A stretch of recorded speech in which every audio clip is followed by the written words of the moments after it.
I grew up around Native American people, primarily the Cheyenne and the Crow. I remember coming home one day and we were going to go into one of the kids' teepees with his parents, and the mother said, "Take those shoes off, they'll make you sick." It was just strange why she would say they would make you sick. Well, I wouldn't have had a clue at that time. In simple terms, grounding is literally putting your bare feet on the ground. When you do that, you're in contact with the earth, and Mother Earth is endowed with electrons. And these electrons are literally absorbed through your feet. It's like taking handfuls of antioxidants, but you're getting it through the feet. Grounding means connecting to the earth to support the specific function of the organs of your body.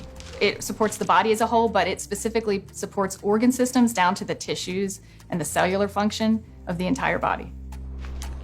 In 1960, we invented synthetic materials. The first thing we did was we put rubber sole, synthetic soles on the shoes. We started wearing sneakers. So it's the most common sense thing that we are organisms that live and grow and depend entirely on the earth while we're alive. And yet we have completely isolated ourselves from it. We're so disconnected that it becomes this weird thing if we actually slip our shoes off. 95% of people walk insulated on the earth. This was the single thing that happened that probably caused the proliferation of inflammation-related health disorders far and above anything else. This is so incredible. This is Nobel Prize material. I got involved in the cable industry in the early 60s. I first learned the need to ground cable signals as we were developing the industry. When you run a wire into the house, before you can go into the house, you have to ground the cable. I mean, you have miles of wire hanging up there in the air. If there's lightning in the air, it's going to hit the cable. And so what you want to do is create a path to ground for the lightning so that it doesn't enter the house or blow up the TV or create a fire. One day I was sitting at a computer and the computer kept crashing. I knew it was static electricity, so I put a piece of tape across my desk and grounded it. Then I realized in that process that the outlet wasn't grounded, so I fixed it so that I could get rid of the static electricity. And I didn't think too much about it. I walked outdoors and I sat on a bench. This tour bus pulled up, and it looked like they had just been to one of these outlet malls, and white Nike shoes were on sale. It just dawned on me. I asked the question, I said, I wonder if it's possible that humans are, we're no longer naturally grounded. I wonder if these shoes could be interfering with us. So that night, I went to the hardware store and I bought a roll of metal duct tape. And I just taped it across the bed. I threw a wire out the window and it had a ground rod outside. I connected to the ground rod on one side, connected to the metal duct tape that I had laid on the bed. So when I laid down on the duct tape, I was like grounded because it was connected to the earth. I woke up the next morning and I thought, holy cow, there's something going on here, because normally for me to go to sleep, I had to take Advil. So I tried to find out what I could. The internet was hardly anything. This is back in '99. Went down to the University of Arizona into one of their medical libraries, and there was nothing. And in fact, I even tried to find the cause of chronic pain. The cause of MS was unknown. The cause of arthritis, unknown. They didn't know. Nobody knew. So I thought, well, I'll go out to LA. I'll go to UCLA and ask them. They pretty much laughed me off campus. They said, you expect us to believe that somebody's going to put a nail in the ground, tie a wire around somebody's toe, and it's going to make them sleep better? They said, get out of here. Go away. You're nuts. So I ended up having to put together my own study, and we grounded 60 people, and the reports that came in were unbelievable. TMJ disappeared, PMS disappeared, inflammation reduced, pain. Everybody slept better. Found an anesthesiologist in San Diego, and he says, I don't think there's anything to what you're doing. there's got to be an anomaly here, but I'll entertain you. He says, I will prove that you're wrong. We did the study. It's the first study that I did that was a legitimate study where we had quantifiable data. Then we decided, well, we're going to do a big study now. And we ended up attracting scientists, physicists. When they saw the study, everybody said, well, this is really pretty interesting.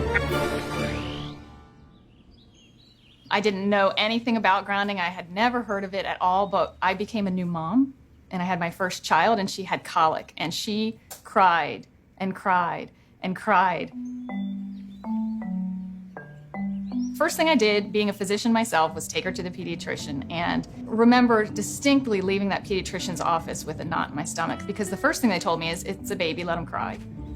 Literally the only time I noticed that she wasn't in pain, and the only time I could soothe her, was when I was outside and I was barefoot and I had her in my arms. And every time we were outside, she relaxed. I noticed if I did use a stroller or if she was in a car, she was still in pain and uncomfortable. This is not placebo effect. Like, she had no idea if I was wearing shoes or not. She doesn't know that. I'm holding her either way. And I just slowly started realizing this child can only take a nap and feel comfort is if she was on my skin, held skin to skin, and I was barefoot. She'd be dead asleep, and if I stepped in the house and took both my feet off the ground, she would wake back up and the pain response would come back. And I didn't know what it was called, and I didn't at that time feel comfortable thinking about using it in my conventional medical practice, but I just knew that this is what I'm gonna do to help my child. I was working with a mentor of mine, and she recommended that I ground my energy. I didn't know what she meant by ground yourself. So the first thing I did was go home and look it up on the internet. And through doing a search about grounding, I found Clint Ober's work and the book about earthing. And I realized that it's a real thing and a real healing modality with tons of medical literature behind it.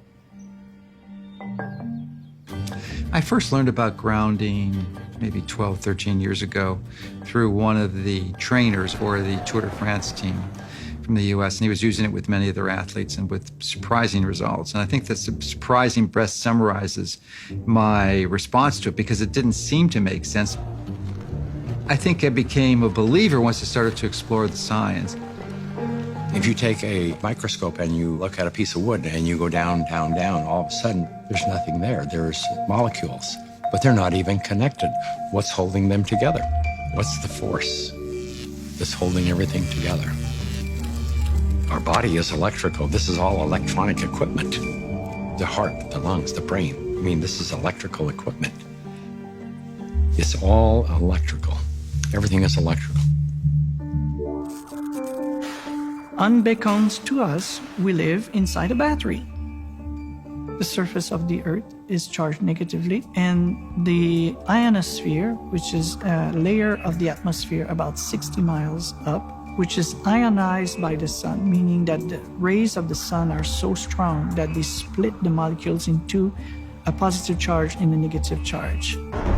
The negative charge are transferred to the surface of the Earth through lightning mainly, and the positive charge stay 60 miles up. The problem arises when we don't have negative charge. So we need grounding just as we need air and we need sunshine. Stephen Sinatra, who was a cardiologist from back east, was attending a convention. We sat down with Stephen and told him the story of what I was doing. Now he said, well, if you're affecting pain, he says, you need to be researching inflammation. You don't have arthritis, you don't have cancer, you don't have all these health disorders. What you have is chronic inflammation. We have so much inflammation in the body, and it comes out in illnesses. We go to a doctor with all these complaints, but a lot of it is silent inflammation, including my specialty, heart disease. Heart disease is an inflammatory process. So how do we reduce inflammation? Inflammation is produced by neutrophils, which is a white blood cell. You have an injury, you have a damaged cell. And so these white blood cells come over and they encapsulate the damaged cell and they release reactive oxygen species, which rip electrons from the damaged cell, and that destroys the damaged cell. If there's not enough free electrons there to reduce the remaining radicals, they're going to steal an electron from a healthy cell and in the process damage it. Then the message goes out to the immune system and another neutrophil does the same thing, eliminates that cell, and then you end up with a chain reaction.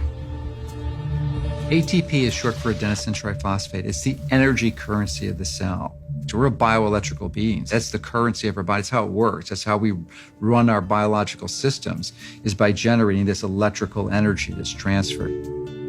And when we connect to the earth through a conductive surface in some way, there's a transfer of electrons that slowly go into our body.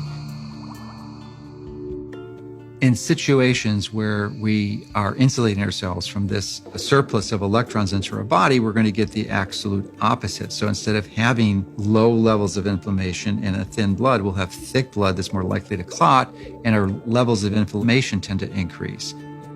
You could take anybody who has chronic pain. It doesn't matter who they are. It doesn't matter what's wrong.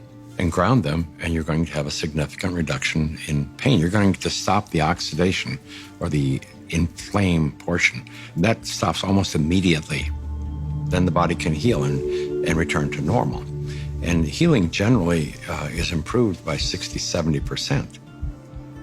If inflammation is the cause of all these health disorders, then I know that not grounding is the cause of inflammation, because if the body is grounded, you can't have inflammation.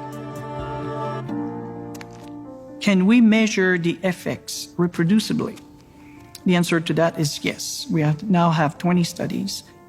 There's 21 published studies in the medical literature on earthing and grounding.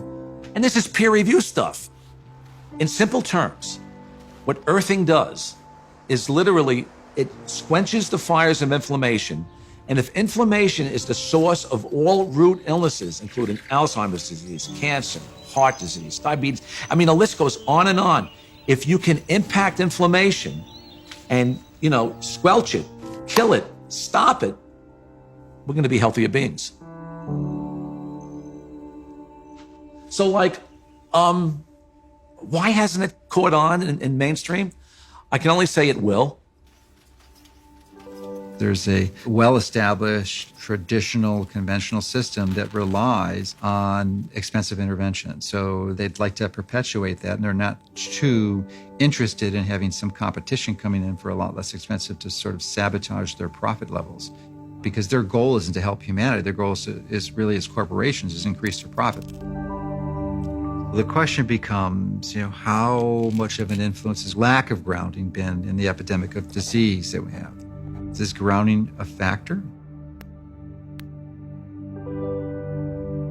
The light switch went on, and I thought, we're doing things completely backwards here. A typical day for a child is completely ungrounded. Most children wake up sleeping on a bed that was not grounded in a house or a building or on a floor that was insulated from the earth. And then they go immediately into a classroom that's insulated. And even on recess, in the recess period, they go outside and are literally fenced in and are paved with asphalt. And then they have after-school activities, which are either indoors, or if they're outdoors, they are literally required to wear protective gear. Even if they're exercising for 2 hours after school, 100% disconnected from the earth. And then they go home and they go inside and they eat dinner and they do homework all hours of the night, and then they pass out in an ungrounded bed. So that's a 24-hour period of time completely ungrounded, and that goes on day after day after day. There's a resistance to integrating novel thoughts. And many times new ideas aren't implemented until the people who hold the counter opinion die. The good thing about grounding is that you don't need a doctor to tell you to do it. You do not need a physician to recommend it to you. You can try this anytime. It is your birthright because you live on the earth. I ground every day. Hey, I want to be connected to the earth as much as I can. I would say about 95% of the day I am grounded, because I believe it's just a no-brainer. Go outdoors, take your shoes off, stand barefoot on the earth, or sit on the earth, put your feet and your hands on the earth, and you will instantly notice the pain and inflammation begin to drain from your body. I got my life back is probably the most common refrain that I hear. Thank you, I got my life back. I got my life back.